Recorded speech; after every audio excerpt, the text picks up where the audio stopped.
Hello, old family. My name is DJ Black, and welcome to the Listening Room. They say there's no art to find a man's construction on the face, and today we're going to find out what goes on in his head. Hey, the Listening Room. Today we've got EL, one of Ghana's hottest rappers, MCs, producers, call him a crooner, whatever it is, yo. Let us listen to this album, The Listening Room.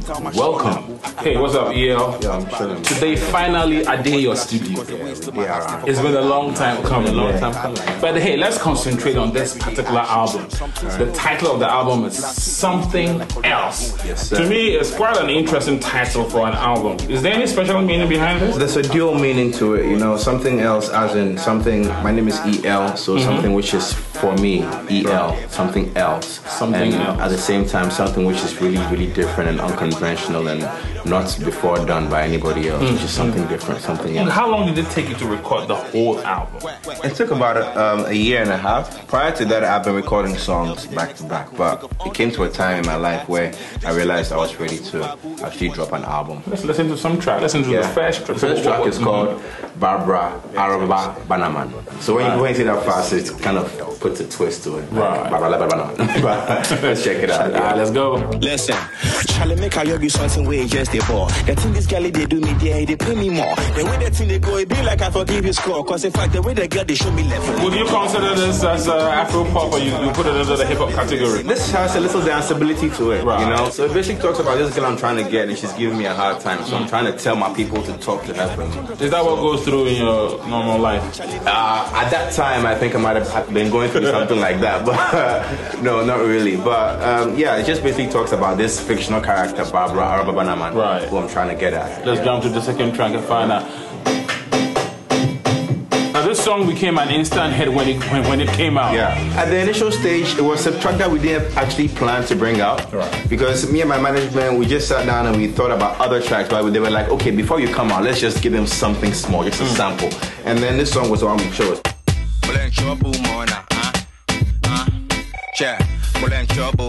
Come on, dog your boy, I'll be true baller. It be money we go spend, I go do all that. We dey chop Japan, we know they bull dollar. Cause even if it be the new course, you the cruise for town, you know they look proper. Did you go out with a concept? And if you went out with a concept, you know, did it make it harder to write, or did it make the recording process difficult? I didn't come out like out the gate like I want to do a conceptual album. Right, You know, it's just expression of me, myself, EL, as an artist. What I did was try and just relay out there and to make people know the kind of artist who I was. You know, I came out from hip hop roots, and then through that journey, I picked up different types of sounds, and through productions and stuff, I'm able to do different types of music to portray different types of messages. Shall I go to the next track? Let's go. Are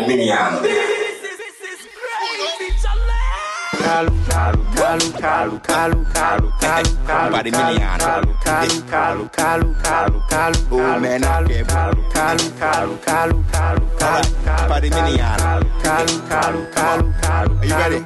Okay, quick. EL, check, mic 1, 2. I drop another one, cause niggas down move. Obu more day, Charlie, this part 2. When they think say you're food, then they see me cartoon. Now do me tell my show now, boo. Your back baboon and your front balloon. I tell people say I they come watch splash you, cause the way to my house never call you Abu. I wasn't surprised when the crowd started, you know, screaming for this song. Kalu is it's mainly, essentially a dance track. You know, it's something that's made people move in the club, to make people move and to make people dance and have a good time, basically, in the club. So it's just me just being funny on the track, talking about stuff that happened to me and funny stuff, just to make people have a good time. So what does it mean of Kalu? Kalu just means don't be silly, like benching, like take it easy, like don't mess around. This album has 25 tracks, and you split it into 2. Right. You know, a double disc album. Right. Was this to show your Afro pop side, so you get DJs who pump Afro pop to play that, and also to show your hip hop side? I'm a very eclectic artist, and I do different types of music. I find myself doing dance music sometimes, and when I feel like it, sometimes I find myself doing hip hop. Sometimes I find myself doing R&B and rock with a little soft touch to it, a little soft element. So it's just everything in one, and we decided to just split it down the middle,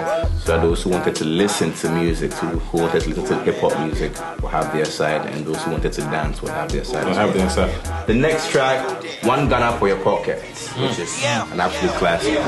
Yeah, make I confess. I be be done, yes. You won't contest, you be nonsense. Many brothers, then they won't vex. Them just won't curse, they think God bless. You see them young girls, then they won't flex. We get them our numbers on the cordless. We go crush them for some corners. Make them shout, oh yes, them are modest. Some of the hit songs became like national anthems. Thank you. Did you know that these songs are going to be that big? Every song on the album is something which came from my soul, and it's something which we as a company, BB&T, take very seriously. So every song that was able to land on the album was something which we expected to blow up beyond imagination. So yeah. There's a track that J-Town and I did featuring Lil Shaker as well on it, and it has just listen to it. I don't know how I'm going to describe this one. It's called Make You Go. Check it out. Then they call me the GH Rap All Star. See, they mean say we did drop more bars. Wait for they see me in the spot with a top on drop it. They mean say we did cop more cars. Need they wanna flex like L, just like L. Walk, talk, and bust rap like L. Make the right words connect like L. Then they see we like platinum stars. See the hard. By the way, they beat the good. Yeah. I know that, as an artist, you take your time and go through a list. Okay, I want to work with this. I want to work with that guy. I want to work with that. What went into your choice? I mean, it just took me envisioning the kind of people who I really vibe very well with on a track, and those people who I'd also grown up with, such as Gemini, such as Joey B, and to put them on a track with me as well, and J-Town as well. There's always artists out there who I want to work with, you know, in the entire world. So we're getting to that. I'm sure the next track is Auntie Maratha. Before we get to that, there's a track called Jolly Your Body. Let's go. Sometimes I wonder why them and them they suffer. Man, I girl them a lover. E-L-A-K, bad man they taller. Man, I move like a Honda. And a Honda belong for the bumper to. What's the story behind this one? Jolly Your Body actually means just happy yourself, man. Forget about your troubles, forget about your worries, and just be happy. Jolly, isn't that a Nigerian term? No, I don't think it's a Nigerian term. Me, Charlie, when I'm speaking with my boys, we can say Charlie, I did go jolly my body. So I don't think it's a Nigerian term. Maybe they say that, Nigerian Ghanaians, we have very, very similar Exactly. terms. Did you, produce the whole album, or you had, other styles, skills, or other production? Let's say I produced 95% of the album, because I had help from a very good producer. He's in the States. His name is G-Mo. He's an amazing producer. When I heard his beats, I just had to have them. I'm very hard to convince when it comes to, beats from other people. But when I heard his beats, I just had to have them. Now, the song Auntie Maratha. Yes. Right? It speaks about you want to marry this girl and all that. Yeah. And her mother will not have it because you are a rapper. Is this a true story, or, you made it up? It's kind of made up. Auntie Maratha is actually a lady I haven't met, but I used to rent an apartment she used to own, and I used to talk to her on the phone. So I thought I'd do a song just to show her that I'm a cool guy and stuff. So it was for Auntie Maratha. I haven't met her daughter yet, but if you're listening to Auntie Maratha, I'm coming for your daughters. Alright, let's check out. Let's check out Auntie Maratha. Auntie Maratha, I believe you know me, I could be here, so I go fit to marry your daughter. Today. Cause the first time I saw your daughter's face, I knew that I had found love, sweet and grace. In her eyes, I realized that I'm alive to make her mine.